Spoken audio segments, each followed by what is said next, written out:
안녕하세요. 김어준의 뉴스공장, 이것만은 알아야 할 아침 뉴스 코너를 담당하고 있는 시사인의 김은지 기자입니다. 지난 26일 화요일 아침 7시에 뉴스공장 1주년 공개방송했습니다. 라이브로 진행됐는데요. 전날 저녁부터 줄이 길게 생기더니 새벽 4시 이전에 공개월 입장이 마감됐습니다. 그러니까 노숙도 마다하지 않으면서요, 열의를 보여주신 방청객 여러분들 덕분입니다. 정말 감사합니다. 밤을 꼬박 샌 분들이라는 게 믿기지 않을 만큼 공개방송 내내 뜨거운 호응을 보내주셨습니다. 전술핵이 나라를 지키는 게 아니란 정의당 노회찬 원내대표의 말이 실감나는 순간이었습니다. 정작 저도요, 그 자리에 있었는데 저 또한 굉장히 떨려가지고요, 제대로 감사한다, 반갑다 인사 못했습니다. 카메라 앞인데다가 어색하고 긴장되다 보니까요, 그 반가운 마음을 제대로 표현 못했는데 다시 한번 반갑고 감사했다는 말씀 드립니다. 9월 30일 뉴스공장 주말 특근은 그 어느 때보다 신명났던 1주년 공개방송의 하이라이트를 모았습니다. 지금 바로 함께 하시죠.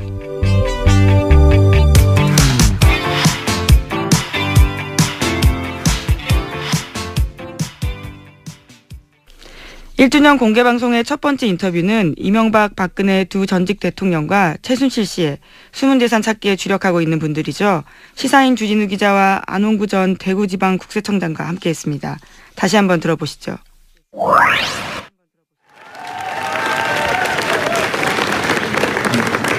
뉴스공장 최대 조력자는 두 전직 대통령, 그리고 한 분은 민간인이죠. 이명박, 박근혜, 그리고 최순실. 세 분에게 이 자리를 빌어서 심심한 감사를 드리고요. 네. 그래서 1주년 첫 순서는 이 세 분의 숨은 재산 찾기를 오랫동안 몇 년째 하고 있는 두 분입니다. 주진우 기자, 대구 지방국세청장입니다. 돈 줬어요?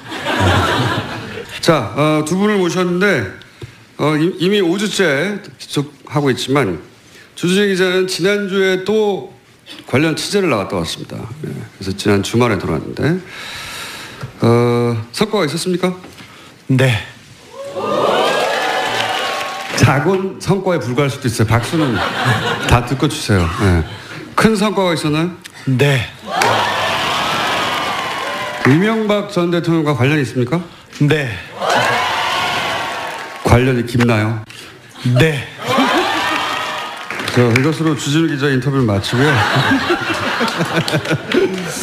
근데 사실은 주진우 기자가 떠나기 직전에 본인은 이 얘기 하는 걸 싫어하겠지만 김성주 아나운서에게 폭력을 행사하겠다고 해서 무리를 일으켰어요. 예. 김성주 아나운서에게 개인 감정이 있습니까? 아니요, 없습니다. 없습니다. 그냥 어디까지나 공적 차원에서 얘기한 건데 제가 좀 부족하고 좀 표현이 거칠어서 문제가 됐습니다. 근데 저희가 지금 몇 주째 이명박 대통령에 대한 그 문제를 제기하고 있는데 소름 끼치는 침묵이 이어지고 있습니다. 그런데 김성주 아나운서 얘기를 했다고 해서 이렇게 대서특필하고, 그리고 또 일베 같은 일부 그 네티즌이 달려들어서 이렇게 돌을 던지는 부분에 대해서는 조금 좀 안타까움이 있습니다. 네. 안타까움이 있다고 하고요. 근데 김성주 아나운서가 이제 MBC 파업 사태 때 올림픽 중계를 한 이후에 특별히 더 잘 나갔다고 하는 그런 인식이 있는 것 같은데 그렇게 생각하십니까? 네, 저는 네. 아니 여기다 질문한 거예요. 네, 저는 방송에 자꾸 개입하지 마시고. 전 그렇게 봅니다.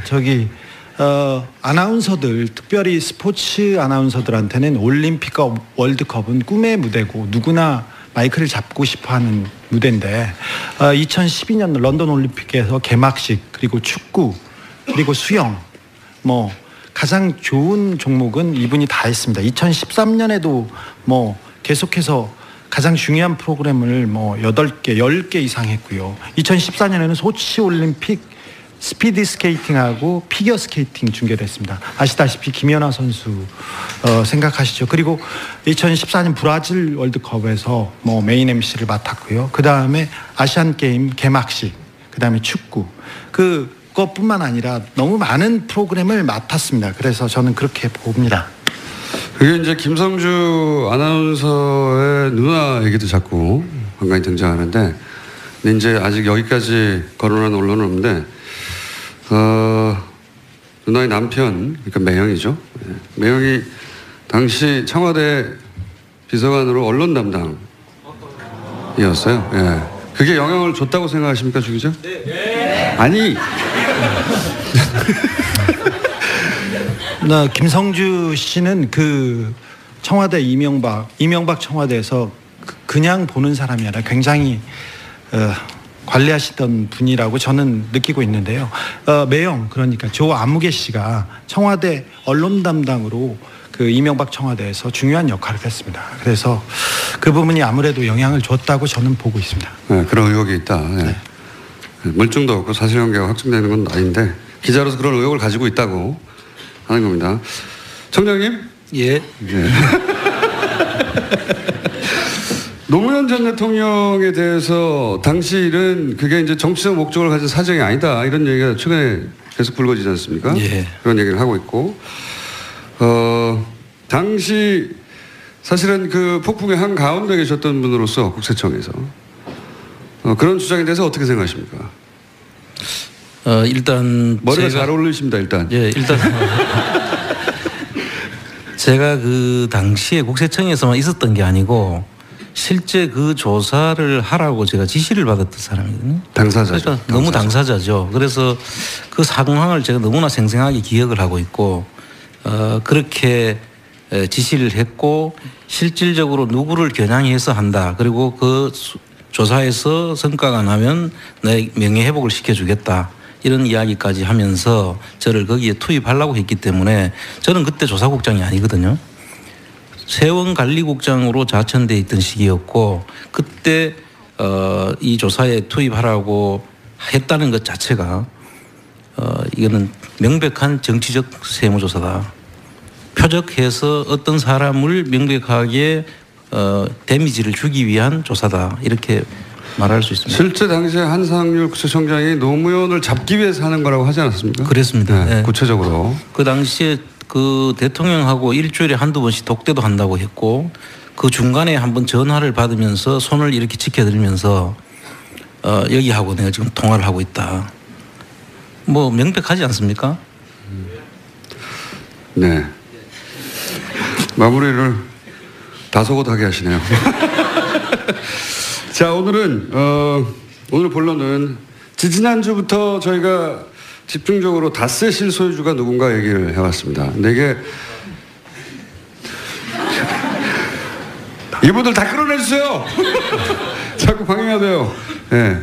자, 집중적으로 다뤄왔는데 오늘은 그 다스 실소유주 문제를 정리를 한번 해볼까 합니다. 이게 생각보다 이해하기가 쉽지 않아요. 예. 이런 큰 기업의 뭐 상속세나 주식 관련 처분에 대해서 익숙하지 않은 분들이 대다수일 테니까. 다스 실소유주 문제는 왜 중요하냐? 다스의 실소유주가 BBK의 실소유주거든요. 네. 검찰에서는 김경준 씨가 BBK 실소유주라고 했고, 그래서 10년 가까이 수감됐었는데, 만약 김경준 씨가 아니라 다른 사람이 실소유주면 그 실소유주가 같은 처벌에 대상이 될 수 있다. 당연하죠. 그리고 그 관련 적용으로 이제 다스의 돈을 돌려받기 위해서 이명박 정부의 청와대가 민정 라인과 외교 라인을 움직여서 그 돈을 받도록 노력했다. 뭐 이런 얘기는 문서와 함께 얘기했죠. 그리고 이제 이어진 얘기가 이제 다스 얘기입니다. 다스의 실소유주 49%를 소유하고 있던 최대주 처남 김재동 씨가 갑자기 사망을 했어요. 49% 최대 주주예요. 그런데 그 이후에 벌어진 일들을 보면 김재동 씨가 과연 실소유주가 맞느냐 하는 의혹을 가질 수밖에 없는 일들과 문서들이 나왔죠. 예. 관련해서 정리를 먼저 한번 해보겠습니다. 총장님? 예. 네. 다소곳하게 마무리하지 마시고 이번에는. 지난주까지 이야기를 종합하면 중간 결론은 처남 김재정 씨는 다스의 실소유주가 아니다라고 저희가 잠정 중간 결론을 냈어요. 예. 첫 번째 이유가 뭡니까? 상속이라는 건 여러분 다 잘 아시다시피 망자가 돌아가시면 그 유가족들이 재산을 받는 것을 이야기합니다. 그런데 그러면 상속세 신고도 해야 될 주체도 유가족들이 되는 것이죠. 그런데 이 내용, 그 검토 내용을 보면 우리 주진우 기자가 확보한 내용을 보면 그 상속세 신고를 검토하는 중에 유가족의 내용은 한 번도 안 언급되지 않고 있습니다. 그래서 이 부분에 대해서 유가족은 배제한 그런 신고 검토라는 것은 이게 돌아가신 분의 재산이라고 보기 어려운 점이 있다 이렇게 생각을 합니다. 두 번째는요? 많습니다. 빨리 해주세요. 두 번째는 예. 상속세 절세안을 검토하는 그 안 중에 청계재단에다가 전액을 그러니까 김재정 씨 재산 전부를 청계재단에 이명박 씨가 만든 재단에다가 전액을 기부하는 안도 검토가 되고 있습니다. 그게 유족들 것이라면 그걸 할 수가 이쪽에서 검토할 필요가 없는 사안이죠.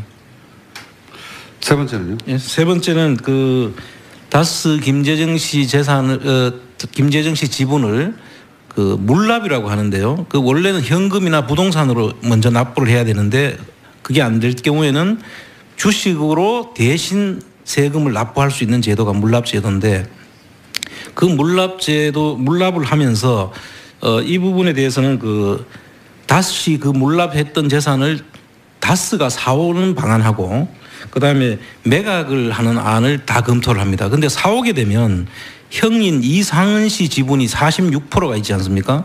그 재산이 나중에 76%까지 상승할 수 있는 그런 요인이 있으니까 회사가 형한테 넘어가는 거죠. 완전 경영권이 형한테 다 넘어가는 것이죠. 그리고 또 제3자한테 매각이 될 경우에는 제3자가 경영권에 압박을 줄 수 있죠. 뭐 주총을 열어라, 정보를 달라 이렇게 이야기할 경우에 그걸 거부할 방법이 없으니까 그 부분을 막고자 하는 그런 검토안이 나옵니다. 그러니까 이제 김재정 씨 유언도 없는데 김재정 씨 재산을 왜 전액 청계재단에 이명박 대통령의 청계재단에 내느냐 이것도 말도 안 되는 것이고 또 하나는 이제 주식으로 대신 내면서 주식으로 냈을 경우에 김재정 씨 지분으로 있던 것들이 주식으로 나가잖아요. 그럼 다른 사람이 살 수도 있잖아요. 혹은 다스가 되사면은 나머지 절반 가까이 지분을 가지고 있던 형의 지분이 왕창 올라가거든요. 둘 다 안 된다 이런 검토하는 내용이 있어요. 예.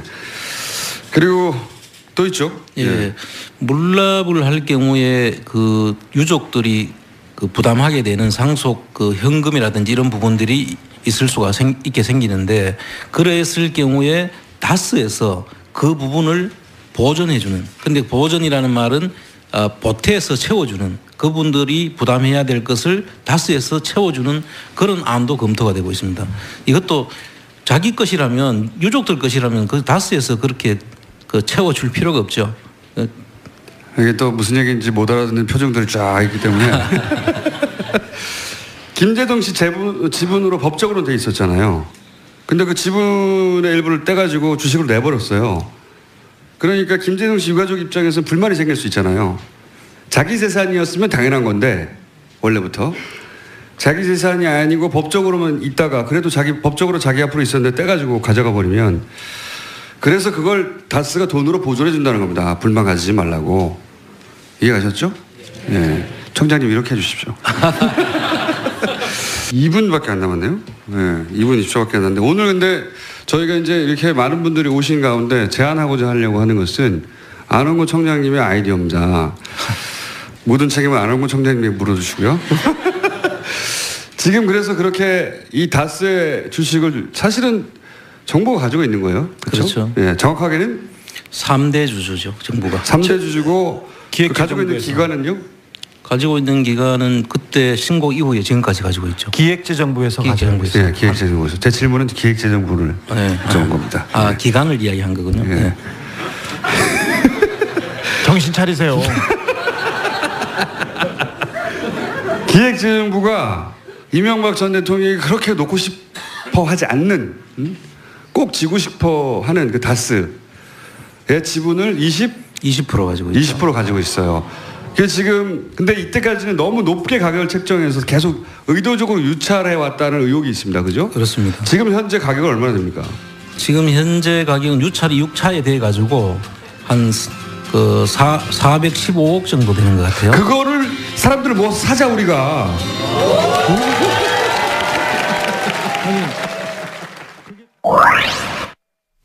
네, 다스 주식 매입 국민운동. 많은 청취자분들께서 호응해 주셨습니다. 7815번님은 다스를 국민이 사버립시다. 박종임님은 다스 주식 사는 방법 알려주세요. 라고 문자 주셨습니다. 많은 분들이 뜻을 모아주시면 정말 성과가 날 수 있지 않을까 생각이 드는데요. 또 방송 뒷이야기도 있습니다. 작가분들의 요청에도 불구하고 주진우 선배가 하필이면 그날 까먹은 게 하나 있습니다. 바로 분홍보따리였는데요. 뉴스공장 스태프들께서 방청객 여러분들께 보여드리지 못해서 굉장히 아쉬워했다라는 후문이 있습니다. 뉴스공장 최고의 인기 코너, 이름부터 귀에 확 꽂히시죠? 정의당 노회찬 원내대표의 노르가즘입니다. 이번에도 꼭두새벽 라이브에서도요 반응이 폭발적이었는데요. 공개방송 3부의 하이라이트 다시 들어보시죠.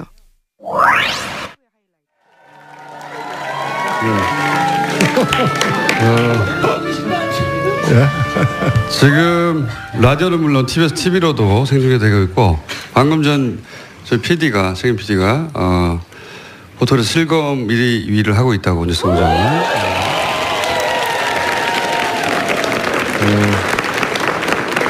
여기 입장하신 분들은요, 딱 200명만 실내로 입장하시고 나머지 못 들어오셨는데 새벽 3시에 200명이 끌어졌다고 합니다. 네. 많은 분들이 이렇게 제정신이 아닌 상태로 지금 여기 계시고. 지금 이 순서는 저희 뉴스공장 최고 인기 코너죠. 노르가즘 정의당 노회찬 원내대표 나오셨습니다. 새벽 3시에 줄을 서려면 어제 밤에 오신 분들이 있거든요. 예, 그렇죠. 10시에 왔어요. 가족은 누가 지키냐고요. 저희 이렇게 새벽에 이렇게 많이 올 줄 모르셨죠? 예, 알면 이상한 거죠. 예, 이게 저는 그런 생각이 들어 와서 보니까 왜 이게 기네스북에다가 이 시간에 공개 방송하는 거는 아마 세계적으로도 유례 없을 것 같은데 세계사적으로도 유례 없고 기네스북에 신청하면 아마 기록으로 공인받지 않을까 생각됩니다. 근데 많은 분들이 물어봐요. 사전에 대본이 있냐고. 보세요. 아무것도 없죠. 네. 정말로 언어의 맙소사고요. 참고로 정청래 전 의원은 제가 언어의 맙소사라고 부릅니다.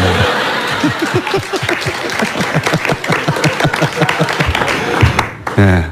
양극단의 쌍벽을 이루는 분인데 정청래 전 의원은 안 웃긴 걸 웃기다고 막 주장하는 분이죠. 네. 자 오늘도 지난 한 주간 있었던 여러 가지 사건에 대해서 촌촌살인을 일단 1주년 덕담 한번 해주세요. 예, 제가 여기 와서 참 이 기괴한 광경을 보고 들은 생각은 대한민국을 누가 지키는지 오늘 와서 알았습니다.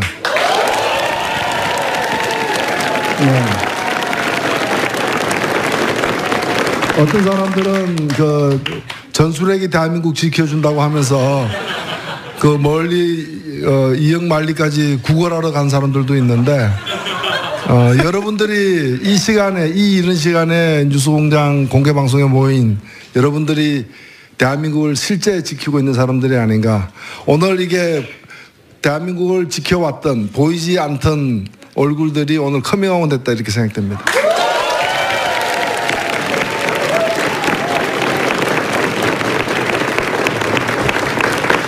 말도 참 예쁘게 잘하세요. 네. 얼굴까지 예뻤으면 좋았을 뻔했는데.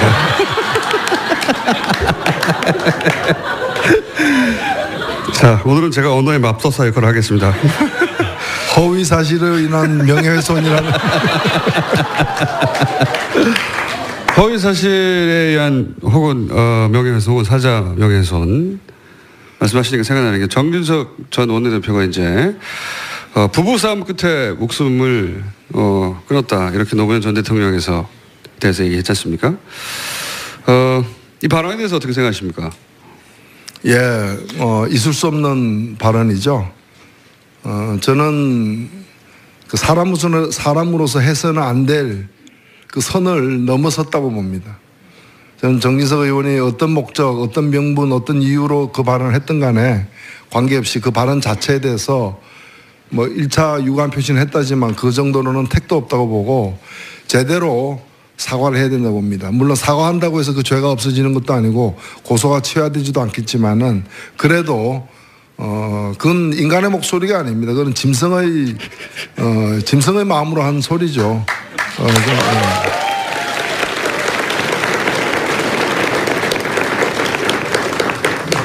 본인이 총대를 맸는지 관련해서 많은 이야기를 했어요. 예를 들어서 문학의 블랙리스트에 대해서 문성근 김미아 씨에 대해서도 뭐라고 했냐면 밥을 굶었나, 린치를 당했나, 징역을 살았나, 왜 이렇게 호들갑을 떠냐는 취지의 이야기죠. 예. 이런 발언에 대해서 어떻게 생각하십니까? 역시 정진석 의원이 한 말인데. 글쎄 그 발언을 듣고 무슨 생각을 할 필요가 있습니까? 옆에 있으면 한 대 때려주고 싶었는데.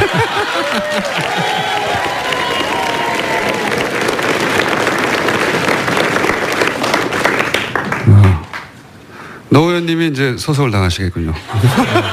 공개적으로 폭력 행사를 암시했다고. 그러면서 또 뭐라고 그랬냐면 저는 이 대목이 가장 뭐랄까요. 지금 말씀하신 맥락선상에서의 말도 안 되는 얘기라고 생각하는데 노무현 전 대통령 유서 마지막에 누구도 원망하지 말라고 하지 않았냐. 예. 역시 정진석 의원이 한 이야기입니다.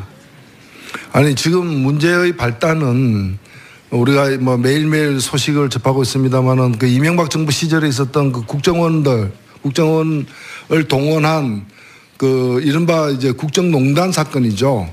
우리 국민들의 어떤 인권을 침해하고 법을 어겨가면서 한 그 불법 행위가 최근에 와서 그 구체적 증거들이 사실들이 드러나기 때문에 그거에 대해서 이제 수사를 진행 중인데 그걸 왜 노무현 대통령을 끄집어내 가지고 이걸 갖다가 가로막느냐는 거죠. 말이 안 되는 얘기죠. 여기서 자신들의 어떤 범죄 행위 또 잘못들이 드러나는 걸 두려워 가지고 뭐 이 온전한 정신으로 할 수 없는 그런 온갖 폐악질들을 지금 하고 있다고 저는 그렇게 봅니다. 이게 의도가 있는 거겠죠? 네. 그래서 그걸 통해서 뭔가를 방어하려고 이제 하는데 그게 방어가 되겠습니까? 오히려 자기 죄목을 갖다 하나 더 하는 그것밖에 안 된다고 생각됩니다. 이런 얘기도 있어요. 적폐청산은 갈등과 분열을 증폭시켜서 악순환을 반복한다. 그러니까 이제 이게 속내가 들어있는 거죠. 예. 더 이상 옛날 얘기를 꺼내지 말라고 하는 얘기인데. 아니 깡패를 갖다가 도둑질한 사람을 잡으니까 그래서 메시의 어느 집에 가서 뭘 훔쳤냐 이렇게 조사하니까 사생활 침해라고 얘기하는 거. 그건 뭐 똑같은 거지 뭐.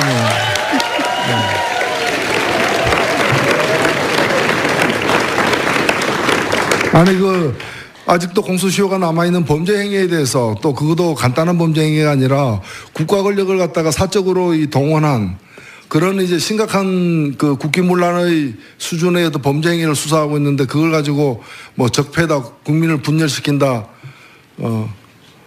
그 말이 안 되는 거죠. 왜 도둑놈 잡아 넣었더니 왜 가져가고 이렇게 생이별 시키느냐 항의하는 거하고 그 생이별 시켜야지 그럼 사이별 시킵니까?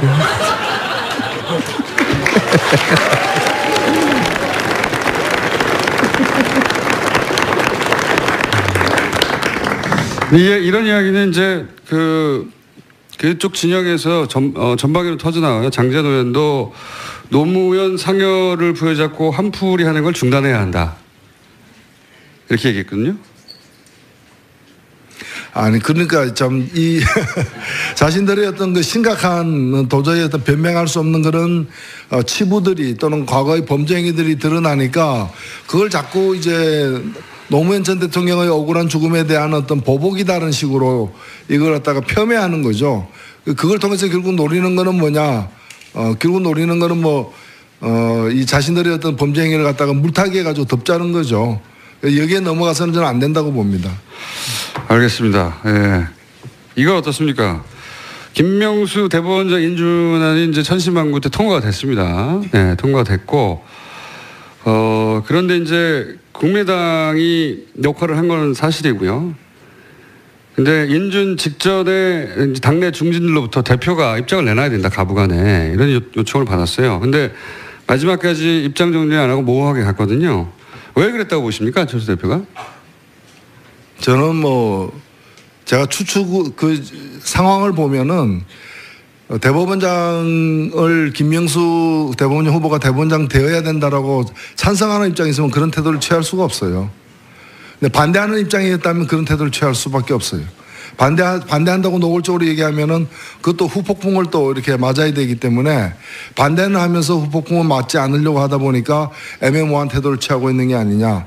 근데 이걸 마치 무슨 자유투표가 아주 정당한 것처럼 얘기하는데 저는 묻고 싶어요. 대법원장이 누굽니까? 상권분립의 한 축이잖아요. 대통령 다음이잖아요. 그럼 대통령 선거 때도 그러면 자유투표했어요? 국민의당 대통령 선거 때 자유투표했어요? 누구든 누가 돼도 좋다. 그리고 누굴 찍어도 당원의 권리다. 그러지 않았잖아요. 국민의당은 안철수 찍으라고 그렇게 얘기한 거 아니에요. 그때 그러면 대법원장을 또 임명하면서 이 사람이 부적격자면은 강하게 이유를 대면서 강하게 반대를 해야 마땅한 거죠. 그게 책임 정치죠. 그리고 그게 합당한 사람이면 합당하다고 얘기를 해야 되는데 대법원장을 임명하는 그 중요한 순간에 합당한지 아닌지 나는 모르겠다. 누가 돼도 그거는 국민의 뜻이다. 이렇게 얘기하면 저 무책임한 행위가 어떻게 있어요. 저는 뭐 아니 고속도로에서 한 100km 이상 달리면서 핸들에서 손 놓고 자율 주행하고 있다 얘기해요. 이건 어떻습니까? 바른정당 소위 자강파들이 계속 순환을 당하지 않습니까? 이원재 대표도 그렇고 남경필 도지사도 그렇고 이게 이제 우연인지 아닌지 미심적인 구석이 있긴 한데 그것과 별개로 효과는 일단 자강파가 위축되는 거예요. 예. 이렇게 되면 자유한국당과 바른정당 사이의 통합의 가능성 어떤 형식으로든 점점 높아지고 있는 거겠죠? 예, 뭐 두 당의 온전한 형태로의 통합의 가능성은 그렇게 높아 보이지는 않습니다만은 네. 바른당에서 적지 않은 수의 분들은 마음을 정한 게 아닌가 이렇게 사실은 보여지고요. 그래서 그것이 생각보다 좀 당겨져서 지방선거 앞에 그 실현될 가능성도 있고 어찌 보면 지금 정당 구조 자체가 대부분의 정당들이 굉장히 불안정한 상태에 놓여 있습니다. 지금 뭐 제가 볼 때는 뭐 민주당과 정의당 빼고는 뭐 자유한국당 같은 경우에는 사실은 이게 정치적으로는 이미 파산 선고를 받은 부도가 났는데 회사가 계속해서 이제 사장이 출근하고 있는 그런 상태죠. 이게 아니 박근혜 지금 정권이 교체된 게 아니라 제가 여러 번 말씀드립니다만 정권이 교체된 게 아니라 박근혜 정권이 붕괴된 거거든요. 그러면 그 정권을 떠받쳤던 그 당도 따라서 없어져야죠. 없어지고 새롭게 출발하든가 이렇게 돼야 되는데 지금 부도가 나고 파산당했는데도 계속해서 출근하고 공장에 불 킨다고 공장에 돌아갑니까? 그런 상황이고 그다음에 국민의당 같은 경우에는 민주당에서 나왔는데 지금 바로 나온 상태잖아요. 그리고 그 대선을 위해서 나왔는데 대선이 끝났잖아요. 그 다음 대선을 지난번 대선과 같이 치를 어떤 생각들이 확고한 것도 아니기 때문에 언제 돌아갈까, 언제 뭐 어디로 갈까 이게 굉장히 방황하고 있는 그런 집단인 거고 바른당도 마찬가지죠. 저는 바른당과 같은 당이 과거의 어떤 낡은 보수의 틀을 벗어나고 좀 새롭게 보수가 출발하는 시발점이 되길 바랬지만은 아직은 보면은 뭐 그냥 이제 시발점이 그냥 점만 있는 예, 그냥 점으로만 존재하는 뭐 그런 상태이기 때문에 뭐 안타깝게도 이런 상황이 다음 총선까지 굉장히 이제 그 한국 정치를 좀 유동적으로 만드는 그런 상황이 아닌가. 그 속에서 지금 말씀하신 자강파 무슨 파 뭐 이런 얘기도 나오고 있다 이렇게 보여집니다. 바른정당과 국민의당 간의 연대를 모색하는 분들도 꽤 있습니다. 최근에 국민통합포럼이라고 바른정당 내 일부 그리고 국민의당 의원 일부 간에 정기적으로 모여서 연대를 모색하는 모임을 만들었거든요. 그것도 뭐 점과 점이죠. 그래서 이어보니까 그냥 선이죠. 면이 아니고.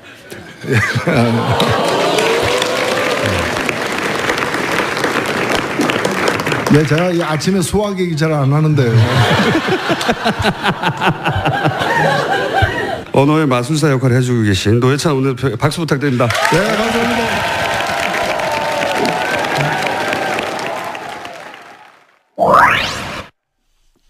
네, 노회찬 원내대표가 과연 수많은 방청객 앞에서도 빵빵 터트릴 수 있을까 궁금했었는데요. 역시 기대를 저버리시지 않았습니다. 노회찬 대표의 한마디 한마디에 환호가 이어졌습니다. 주말 특근을 맡고 있는 김우강 PD의 말에 따르면요. 편집이 불가능할 정도였다고 합니다. 그리고 많은 분들께서 노회찬 원내대표의 첼로 연주를 기대하셨을 텐데요. 아쉽게도 이번 방송 때는 들을 수가 없었습니다. 청취자분들의 아쉽다라는 문자도 쇄도했습니다. 저도 아쉬웠습니다.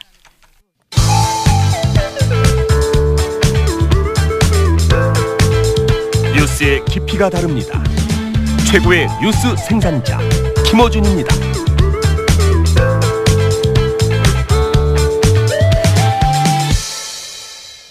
공개방송 4부는 안녕 스틸러 김진애 박사, 대중소 악마 양언니 양지열 변호사와 함께했습니다. 이제는 말할 수 있다. 하이라이트 다시 들어보시죠.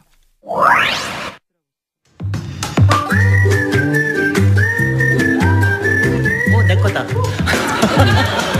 자, 1주년이라 최장기 패널 첫 방송부터 함께 하신 두 분을 모셨습니다. 자, 김진애 박사님 나오셨습니다. 네. 고맙습니다. 반갑습니다. 그리고 최다 출연자예요. 맞아. 저 없을 때 진행도 하는 첫 수업부터 함께해온 양지열 변호사 나오셨어요. 안녕하세요.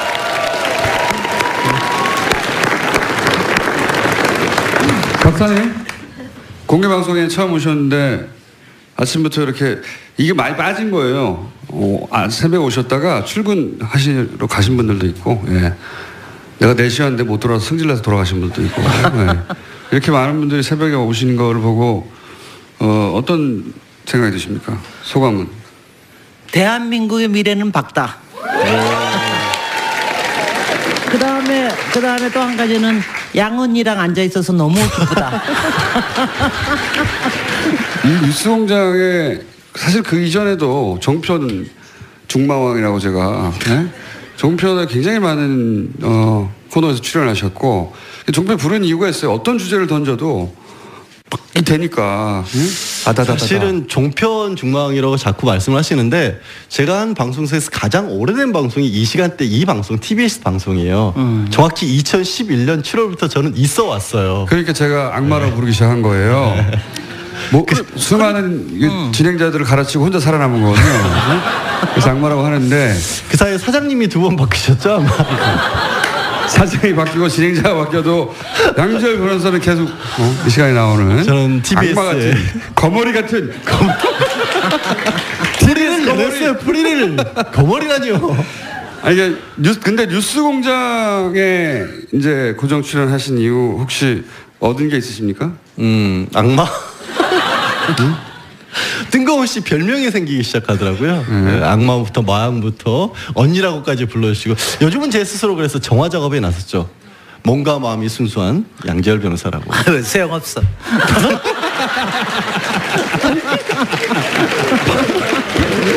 아니 박사님 이렇게 배신을 하시면 어떡해요? 아니 저는 뭐 너무 신나는 게 제가 누구랑 달리 별로 훔쳐본 적이 없는데 안녕 스틸러 너 얼마나 근사해 이 정도는 만들어야지.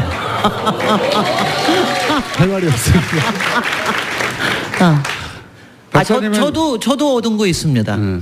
저기 김진애가 보통 굉장히 무겁고 어렵고 거북하고 막 뭐 멀고 막 그랬는데 남자인 줄 알고. 남자인 줄 여기 와서 일단은 제가 남자인 듯 남자 아닌 여자라는 게 확실해졌고 그 다음에는 이제 저의 이 깜찍함과 저의 귀여움과 저의 발랄함을 발굴해 주신 김어준 공장장님께 감사드립니다. 일단 세계적인 레벨의 시대를 앞선 다방면에서 이제 두각을 나타내신 굉장히 그 진지한 이런 캐릭터로 사람들이 이제 받아들였죠.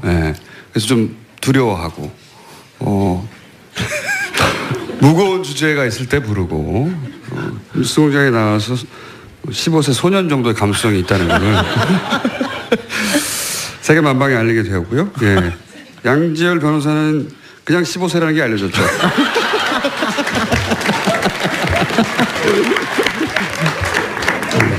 저는 진짜 한 가지 알 수 없는 거, 그러니까 변호사로서 꼭 밝히고 싶은 신비는 왜 김어준 공장장은 저런 말을 하는데 모욕죄나 명예훼손으로 고소를 안 당할까? 아니 제가 다른 소송 당했어요. 아니 그거야. 네. 좀 진지한 얘기했을 때고 네. 막상 진지하지 않은 얘기를 했었을 때 특히 많은 출연자들을 그렇게까지 구박하는데 저만 구박하는 건 아니잖아요, 사실. 아 근데 저한테는 구박 당해요. 아, 걱정하지 그러세요? 마세요. 저는 양지열 변호사만 구박합니다. 그래서 저를 안 좋아해요. 사람을 점점 내가 이상하게 확실히 만드시는 거죠, 진짜. 저 이 순서는 사실 두 분의 평상시 아이템을 들고 나오신 게 아니라, 예, 그동안의 뉴스공장 1년을 되돌아보는 시간으로 이제 두 분의 이제, 뉴스공장 이빨을 상징한 두 분을 모신 거예요. 예. 참네. 이런 거 뭡니까? 이런 거. 1년 사이에. 1년 사이에 잃어버린 거? 예, 뉴스공장 사실 뉴스공장에 나오기 전까지만 하더라도 양지열 변호사가 수많은 프로그램에 나왔지만 양지열 이름 아무도 몰랐어요. 네? 양 정도 생각나서 양? 양지 10가지 이제 다 알게 된 것은 뉴스공장으로 인해 얻은 거 아닙니까? 그러니까 이게 김어준 공장장이 정말 우리 하는 말로 깔때기라고 하죠. 아무데나 막 들이대는 게 정말 강한데 이게 일종의 그 확증 편향이라고 합니다. 이렇게 법정에서도 많이 얘기를 하는데 듣고 싶지 않고요. 자기 확신이 너무 강해요.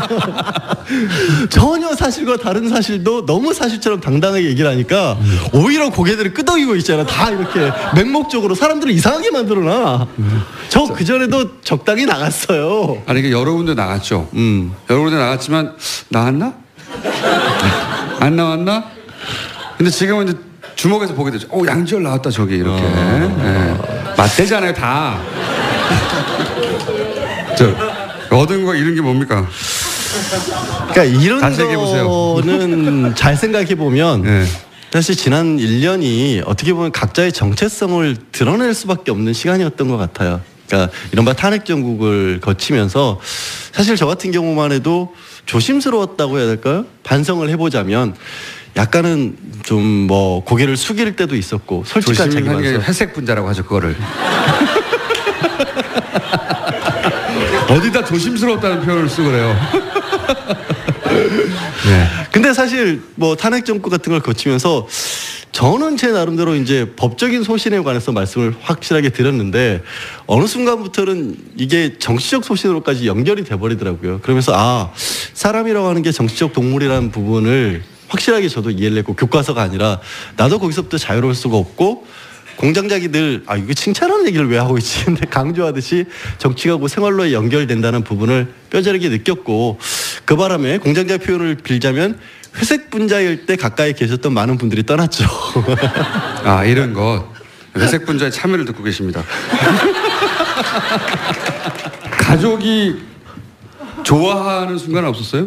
뉴스공장에 나오고 나서 사실 가족들이. 공장장이 어떤 사람인지에 가서 한 가지 폭로를 하고 싶은 게 있는데 가족 중에 공장장 팬이 오랜 팬이 있어요. 그래서 오랜 팬이 있었는데 이건 제작진도 모르는 얘기인데 왜 그런지 모르겠는데 공장장의 오랜 팬이었던 제 동생이 선물을 전해달라고 해서 꽤 좋은 선물을 전해줬거든요.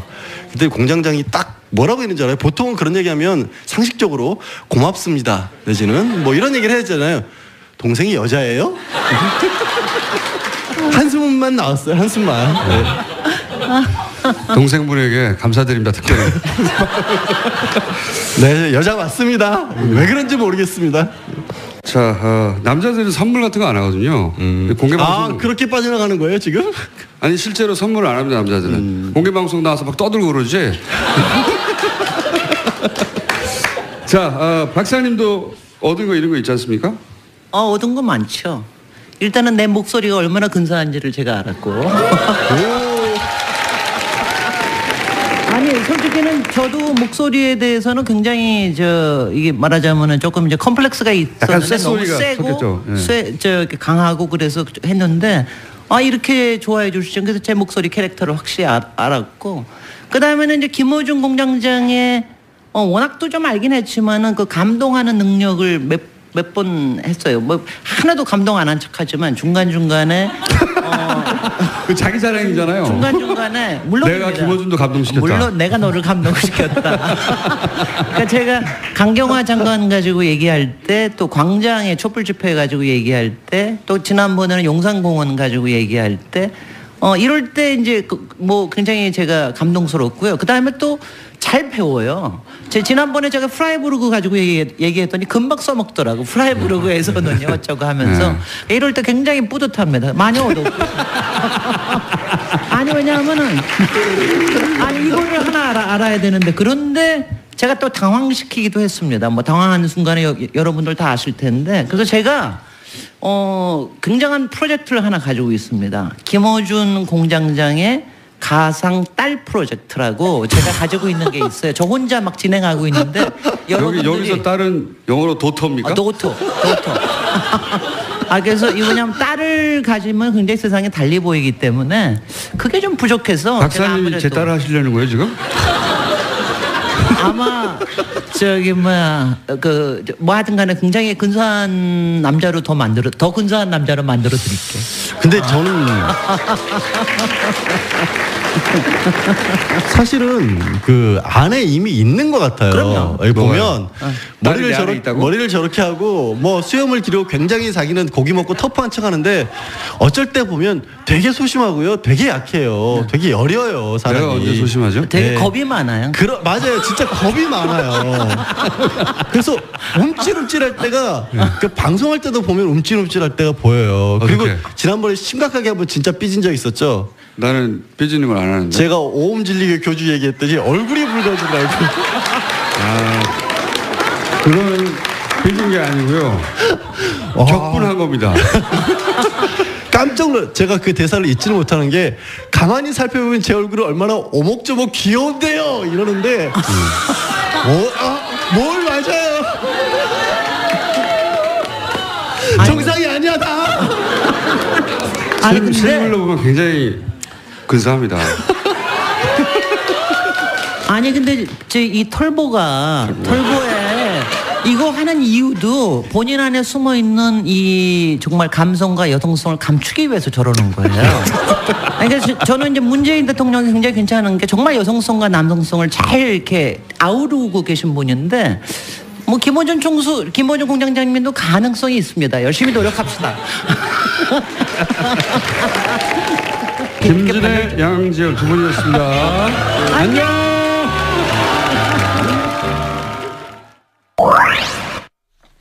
네, 이번 하이라이트 들으면서 이런 의문이 생겼습니다. 청취자 여러분은 김어준의 뉴스공장에 대해 어떤 점이 궁금하신가요? 저는 뉴스공장 이름이 언제 어떻게 만들어졌는지, 코너 구성은 어떤 기준인지 이런 게 궁금해졌습니다. 청취자분들도요, 혹시 뉴스공장 들으시다가 궁금한 점이 생기면 주말 특근에 문의해 주십시오. 여러분들의 궁금증을 주말 특근에서 차근차근 풀어드리겠습니다. 샵 0951 50원 유료 문자나 카카오톡 TBS 친구 맺기 그리고 TBS 앱 게시판에 글을 남겨주시면 됩니다. 네, 마지막으로 문자 메시지 하나 소개해 드리겠습니다. 안녕하세요. 화요일 공개방송 때 리키와 함께 갔던 강지윤입니다. 제작진 도움으로 리키와 공개방송을 즐겁게 볼 수 있었고 많이 웃을 수 있었습니다. 방송 준비하느라 고생 많으셨고 같은 곳을 바라보는 분들과 함께 할 수 있어서 더 기억에 남는 방송이었습니다. 다시 한번 감사드리고 뉴스공장 항상 응원합니다. 공개방송을 보기 위해서 제주에서 비행기를 타고 와서 밤을 꼬박 새웠던 시각장애인 청취자가 공개방송 이후에 보내주신 문자입니다. 안내견 리키와 함께 오신 강지윤 씨를 비롯해서 김어준의 뉴스공장 1주년 특집 공개방송에 함께 해주신 방청객 여러분들께 다시 한번 감사드립니다. 주말 특근 이 시간을 통해서 1주년 공개방송과 함께 해주신 청취자분들께도 감사한다 말씀드리겠는데요. 저도 개인적으로 드려야 할 인사가 있습니다. 청취자분들 덕분에 생경한 경험을 했습니다. 실시간 검색어 1위에 제 이름이 올라간 건데요. 아직도 얼떨떨하고 민망합니다. 여전히 부족한 저한테 잘하라고 격려와 응원을 해주시는 걸로 알고요. 제가 서 있는 자리에서 열심히 그리고 더 잘 해보도록 하겠습니다. 김어준의 뉴스공장도 더 분발하겠다라고 제작진분들이 말씀하십니다. 뉴스공장 주말 특근 오늘 준비한 순서는 여기까지입니다. 저는 월요일 아침에 다시 찾아뵙겠습니다. 감사합니다. 시사인 김은지였습니다.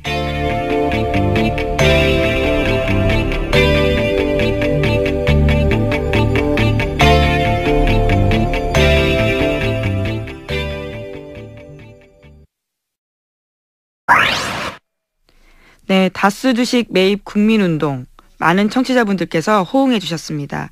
7815번님은 다스를 국민이 사버립시다. 박종임님은 다스 주식 사는 방법 알려주세요 라고 문자 주셨습니다. 많은 분들이 뜻을 모아주시면 정말 성과가 날 수 있지 않을까 생각이 드는데요. 또 방송 뒷이야기도 있습니다.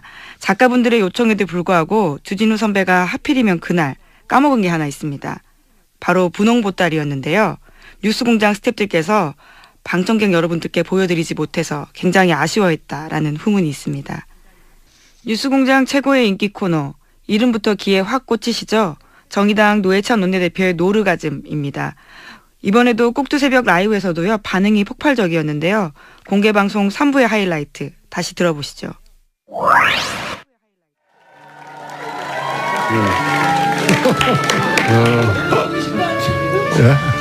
지금 라디오는 물론 TV로도 생중계 되고 있고 방금 전 저희 PD가 책임 PD가 포털에서 실검 1위를 하고 있다고 뉴스공장은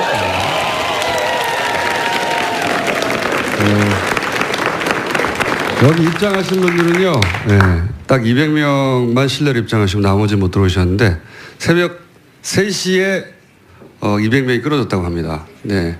많은 분들이 이렇게 제정신이 아닌 상태로 지금 여기 계시고 지금 이 순서는 저희 뉴스공장 최고 인기 코너죠. 예. 노르가즘 정의당 노회찬 원내대표 나오셨습니다. 새벽 3시에 줄을 서려면 어제 밤에 오신 분들이 있거든요. 예, 그렇죠. 예. 10시에 왔어요. 가족은 누가 지키냐고요. 제가 이렇게 새벽에 이렇게 많이 올 줄 모르셨죠? 예, 알면 이상한 거죠. 예, 이게 저는 그런 생각이 들어 와서 보니까 왜 이게 기네스북에다가 이 시간에 공개 방송하는 거는 아마 세계적으로도 유례 없을 것 같은데 세계사적으로도 유례 없고 기네스북에 신청하면 아마 기록으로 공인받지 않을까 생각됩니다. 근데 많은 분들이 물어봐요. 사전에 대본이 있냐고. 보세요. 아무것도 없죠. 네. 정말로 언어의 맙소사고요. 참고로 정청래 전 의원은 제가 언어의 맙소사라고 부릅니다.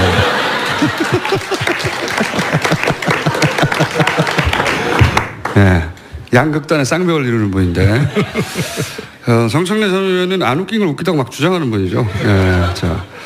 자 오늘도 지난 한 주간 있었던 여러 가지 사건에 대해서 촌촌살인을 일단 1주년 덕담 한번 해주세요. 예, 제가 여기 와서 참 이 기괴한 광경을 보고 들은 생각은 대한민국을 누가 지키는지 오늘 와서 알았습니다.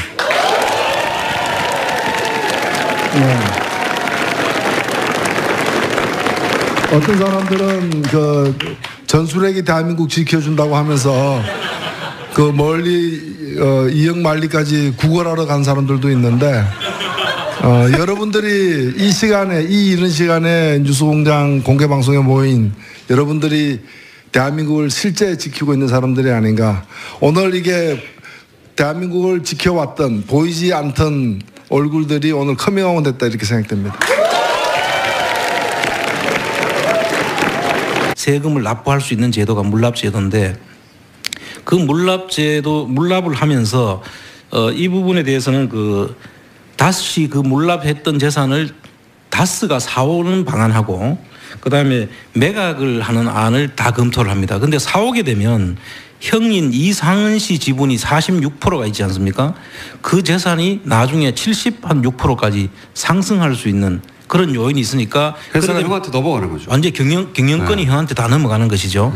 그리고 또 제3자한테 매각이 될 경우에는 제3자가 경영권에 압박을 줄 수 있죠. 뭐 주총을 열어라, 정보를 달라 이렇게 이야기할 경우에 그걸 거부할 방법이 없으니까 그 부분을 막고자 하는 그런 검토안이 나옵니다.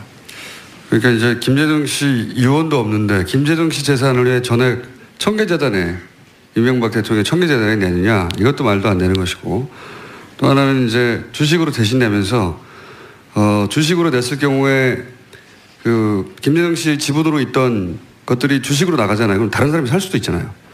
혹은 다스가 되사면은 나머지 절반 가까이 지분을 가지고 있던 형의 지분이 왕창 올라가거든요. 둘 다 안 된다 이런 검토하는 내용이 있어요. 예. 그리고 또 있죠. 예. 물납을 할 경우에 그 유족들이 그 부담하게 되는 상속 그 현금이라든지 이런 부분들이 있을 수가 있게 생기는데 그랬을 경우에 다스에서 그 부분을 보전해주는. 근데 보전이라는 말은 보태서 채워주는 그분들이 부담해야 될 것을 다스에서 채워주는 그런 안도 검토가 되고 있습니다. 이것도 자기 것이라면 유족들 것이라면 그 다스에서 그렇게 그 채워줄 필요가 없죠. 이게 또 무슨 얘기인지 못 알아듣는 표정들이 쫙 있기 때문에 김재동 씨 지분으로 법적으로 돼 있었잖아요. 근데 그 지분의 일부를 떼가지고 주식으로 내버렸어요. 그러니까 김재동 씨 유가족 입장에서는 불만이 생길 수 있잖아요. 자기 재산이었으면 당연한 건데 원래부터 자기 재산이 아니고 법적으로만 있다가 그래도 법적으로 자기 앞으로 있었는데 떼가지고 가져가 버리면 그래서 그걸 다스가 돈으로 보존해 준다는 겁니다. 불만 가지지 말라고. 이해가셨죠? 네. 청장님 이렇게 해주십시오. 2분밖에 안 남았네요. 네. 2분 20초밖에 안 남았는데 오늘 근데 저희가 이제 이렇게 많은 분들이 오신 가운데 제안하고자 하려고 하는 것은 안홍구 청장님의 아이디어입니다. 모든 책임은 안홍구 청장님이 물어주시고요. 지금 그래서 그렇게 이 다스의 주식을 사실은 정부가 가지고 있는 거예요. 그렇죠? 예, 정확하게는 3대 주주죠. 정부가. 3대 주주고 가지고 있는 기관은요? 가지고 있는 기관은 그때 신고 이후에 지금까지 가지고 있죠. 기획재정부에서 가지고 있어요. 네, 기획재정부에서. 제 질문은 기획재정부를 여쭤본 겁니다. 아, 기관을 이야기한 거군요. 네. 네. 정신 차리세요. 기획재정부가 이명박 전 대통령이 그렇게 놓고 싶어 하지 않는 꼭 지고 싶어 하는 그 다스의 지분을 20% 가지고 있죠. 20% 가지고 있어요. 그래서 지금 근데 이때까지는 너무 높게 가격을 책정해서 계속 의도적으로 유찰해 왔다는 의혹이 있습니다. 그죠? 그렇습니다. 지금 현재 가격은 얼마나 됩니까? 지금 현재 가격은 유찰이 6차에 돼 가지고 한 그 415억 정도 되는 것 같아요. 그거를 사람들을 모아서 사자 우리가.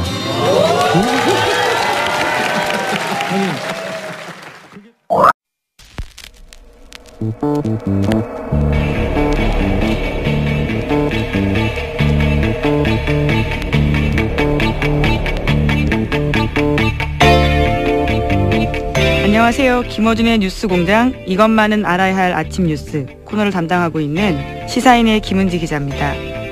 지난 26일 화요일 아침 7시에 뉴스공장 1주년 공개방송했습니다. 라이브로 진행됐는데요. 전날 저녁부터 줄이 길게 생기더니 새벽 4시 이전에 공개월 입장이 마감됐습니다. 그러니까 노숙도 마다하지 않으면서요. 열의를 보여주신 방청객 여러분들 덕분입니다. 정말 감사합니다. 밤을 꼬박 샌 분들이라는 게 믿기지 않을 만큼 공개방송 내내 뜨거운 호응을 보내주셨습니다. 전술핵이 나라를 지키는 게 아니란 정의당 노회찬 원내대표의 말이 실감나는 순간이었습니다. 정작 저도요. 그 자리에 있었는데 저 또한 굉장히 떨려가지고요. 제대로 감사한다, 반갑다 인사 못했습니다. 카메라 앞인데다가 어색하고 긴장되다 보니까요. 그 반가운 마음을 제대로 표현 못했는데 다시 한번 반갑고 감사했다는 말씀 드립니다. 9월 30일 뉴스공장 주말특근은 그 어느 때보다 신명났던 1주년 공개방송의 하이라이트를 모았습니다. 지금 바로 함께 하시죠.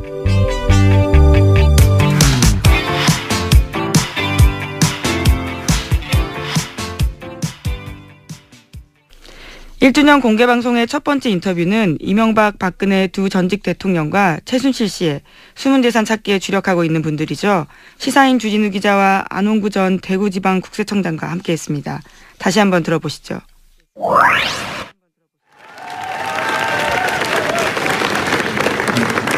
뉴스공장 최대 조력자는 두 전직 대통령 그리고 한 분은 민간인이죠. 이명박, 박근혜 그리고 최순실 세 분에게 이 자리를 빌어서 심심한 감사를 드리고요. 네.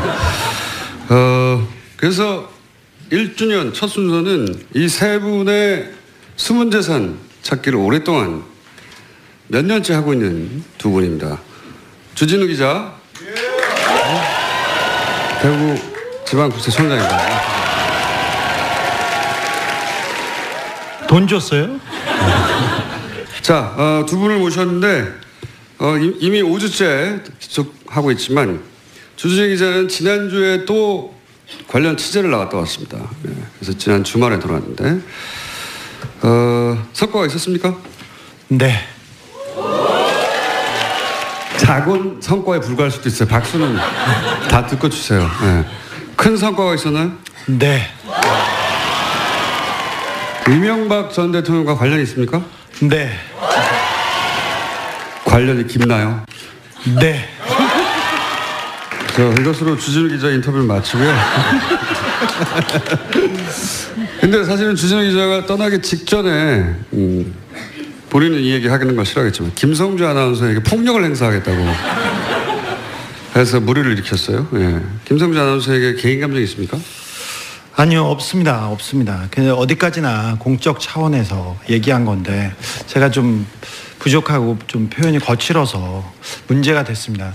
근데 저희가 지금 몇 주째 이명박 대통령에 대한 그 문제를 제기하고 있는데 소름 끼치는 침묵이 이어지고 있습니다. 그런데 김성주 아나운서 얘기를 했다고 해서 이렇게 대서특필하고 그리고 또 라고 하지 않았습니까? 그랬습니다. 네, 네. 구체적으로 그 당시에 그 대통령하고 일주일에 한두 번씩 독대도 한다고 했고 그 중간에 한번 전화를 받으면서 손을 이렇게 지켜드리면서 여기하고 내가 지금 통화를 하고 있다.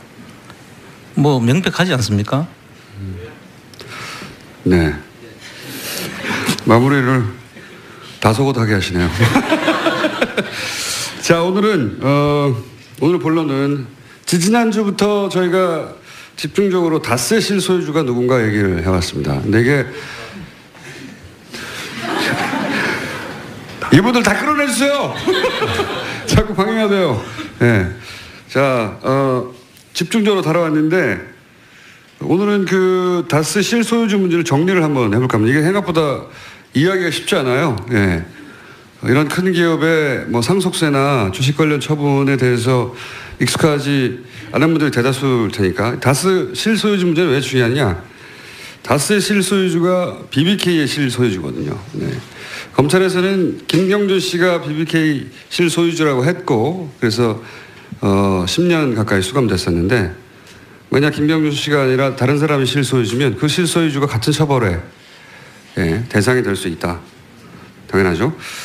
그리고 그 관련 적용으로 이제 다스의 돈을 돌려받기 위해서 이명박 정부의 청와대가 민정 라인과 외교 라인을 움직여서 그 돈을 받도록 노력했다. 뭐 이런 얘기는 문서와 함께 얘기했죠. 그리고 이제 이어진 얘기가 이제 다스 얘기입니다. 다스의 실소유주 49%를 소유하고 있던 최대주 처남 김재동 씨가 갑자기 사망을 했어요. 49% 최대 주주예요. 그런데 그 이후에 벌어진 일들을 보면 김재동 씨가 과연 실소유주가 맞느냐 하는 의혹을 가질 수밖에 없는 일들과 문서들이 나왔죠. 예. 관련해서 정리를 먼저 한번 해보겠습니다. 총장님? 예. 네. 다소곳하게 마무리하지 마시고 이번에는 지난주까지 이야기를 종합하면 중간 결론은 처남 김재동 씨는 다스의 실소유주가 아니다 라고 저희가 잠정 중간 결론을 냈어요. 예. 첫 번째 이유가 뭡니까?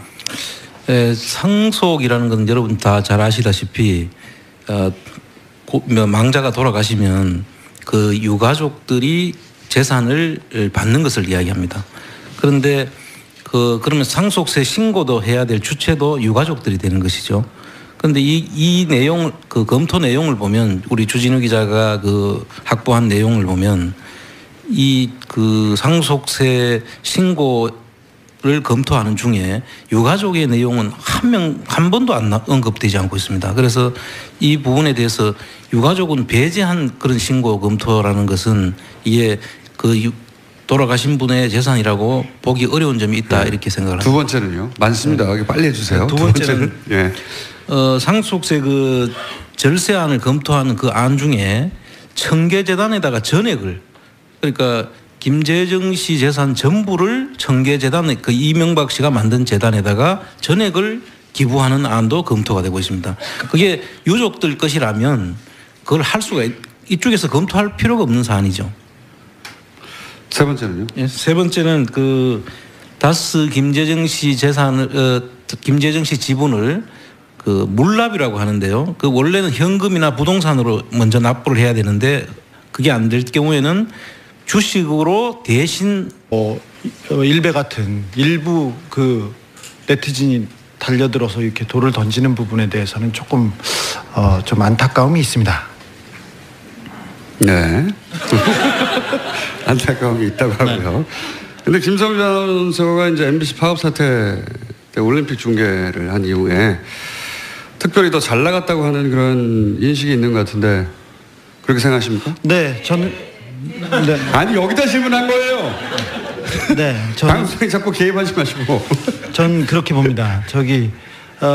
아나운서들 특별히 스포츠 아나운서들한테는 올림픽과 월드컵은 꿈의 무대고 누구나 마이크를 잡고 싶어하는 무대인데 2012년 런던 올림픽에서 개막식 그리고 축구 그리고 수영 뭐 가장 좋은 종목은 이분이 다 했습니다. 2013년에도 뭐 계속해서 가장 중요한 프로그램을 뭐 8개, 10개 이상 했고요. 2014년에는 소치 올림픽 스피드 스케이팅하고 피겨 스케이팅 중계를 했습니다. 아시다시피 김연아 선수 생각하시죠. 그리고 2014년 브라질 월드컵에서 뭐 메인 MC를 맡았고요. 그 다음에 아시안 게임 개막식, 그 다음에 축구 그것뿐만 아니라 너무 많은 프로그램을 맡았습니다. 그래서 저는 그렇게 봅니다.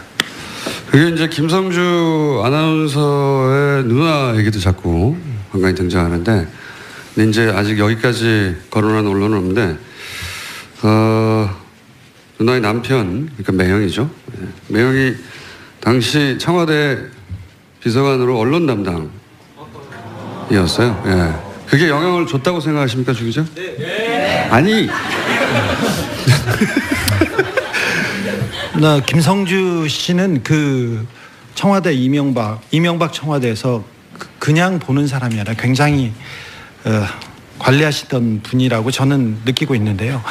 매형 그러니까 조 아무개 씨가 청와대 언론 담당으로 그 이명박 청와대에서 중요한 역할을 했습니다. 그래서 그 부분이 아무래도 영향을 줬다고 저는 보고 있습니다. 네, 그런 의혹이 있다. 네. 네. 물증도 없고 사실관계가 확정되는 건 아닌데 기자로서 그런 의혹을 가지고 있다고 하는 겁니다. 청장님? 예. 네. 노무현 전 대통령에 대해서 당시 일은 그게 이제 정치적 목적을 가진 사정이 아니다 이런 얘기가 최근에 계속 불거지지 않습니까? 예. 그런 얘기를 하고 있고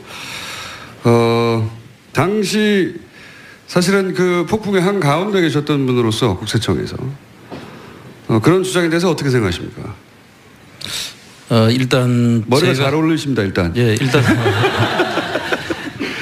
제가 그 당시에 국세청에서만 있었던 게 아니고 실제 그 조사를 하라고 제가 지시를 받았던 사람이거든요. 당사자죠. 그러니까 너무 당사자죠. 그래서 그 상황을 제가 너무나 생생하게 기억을 하고 있고 그렇게 지시를 했고 실질적으로 누구를 겨냥해서 한다. 그리고 그 조사에서 성과가 나면 내 명예 회복을 시켜주겠다. 이런 이야기까지 하면서 저를 거기에 투입하려고 했기 때문에 저는 그때 조사국장이 아니거든요. 세원관리국장으로 자천돼 있던 시기였고 그때 이 조사에 투입하라고 했다는 것 자체가 이거는 명백한 정치적 세무조사다. 표적해서 어떤 사람을 명백하게 데미지를 주기 위한 조사다. 이렇게 말할 수 있습니다. 실제 당시에 한상률 국세청장이 노무현을 잡기 위해서 하는